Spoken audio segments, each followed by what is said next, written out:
Hi friend, cooking with जानकीमध्ये तुमचं स्वागत आहे। मी आज बनवणार आहे दही वडे। चला तर मग बघू। इथे मी 2 वाट्या उडदाची डाळ घेतली आहे, 5 तास भिजू घातली होती।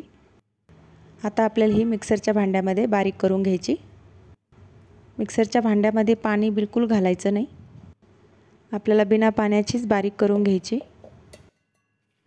नंतर जर आपल्याला मिश्रण घट्ट वाटलं तर आपण त्याच्यात वरून थोडंसं पाणी घालू शकतो। आपल्याला दोनदा करून मिक्सरच्या भांड्यामध्ये बारीक करून घ्यावं लागेल। आपली डाळ बारीक झालेली आहे। आता आपण एका भांड्यामध्ये काढून घेऊ।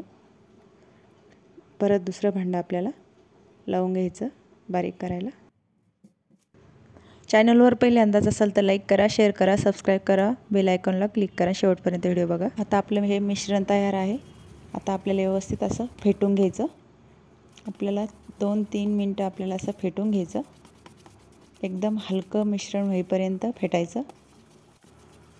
त्याच्यामध्ये आपल्याला आता थोडंसं मीठ घालायचं। आता आपलं हे मिश्रण तयार आहे, साईडला ठेवून देऊ। एका भांड्यामध्ये आपण दही काढून घेऊ।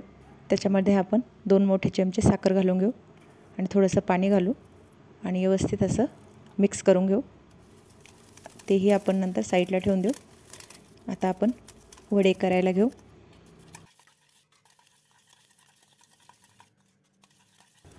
कढईमध्ये तेल गरम करायला ठेवलं। आता आपण बघू वडे कसे बनवायचे ते बघू। आपल्याला दोन्ही हाताला असं पाणी लावून घ्यायचं।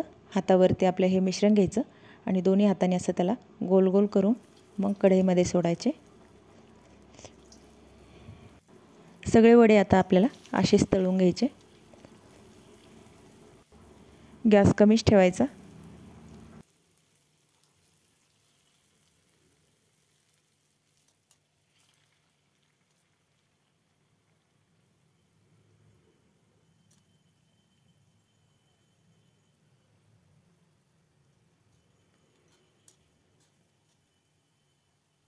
वडे आता आपले तळले आहेत। आपण हे आता एका डिशमध्ये काढून घेऊ। बाकीचेही वडे आपल्याला असेच तळून घ्यायचे।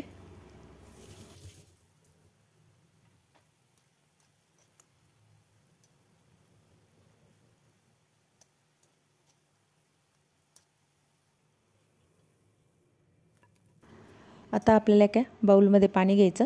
त्याच्यामध्ये आपल्याला थोडंसं मीठ घालायचं आणि आपल्याला जे वडे आपण तळलेले आहे ते घालून घ्यायचे।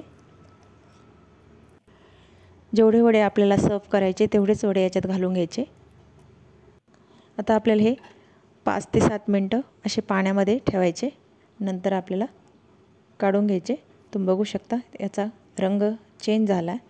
आपल्याला हातावर घेऊन असे पिळून काढायचे आणि एका डिशमध्ये काढून घ्यायचे। जेवढं वड्याला तेल असेल तेवढं बाउलमध्ये उतरलं। आता चटण्या बघू कोणत्या लागणार आहे। इथं मी पुदिन्याची चटणी घेतली, चिंचाची चटणी घेतली, लाल मिरची पावडर घेतलं, जिरं पावडर घेतलं आणि आमचूर पावडर आणि खारी बुंदी घेतली। आता आपल्याला वड्यावरती दही घालून घ्यायचं। सगळीकडून व्यवस्थित भरपूर दही घालायचं।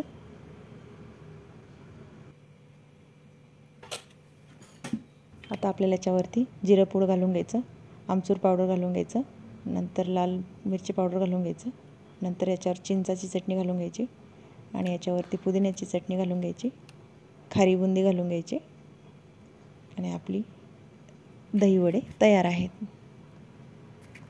तुम्ही बघू शकता किती छान असे दही वडे आपले तयार आहेत।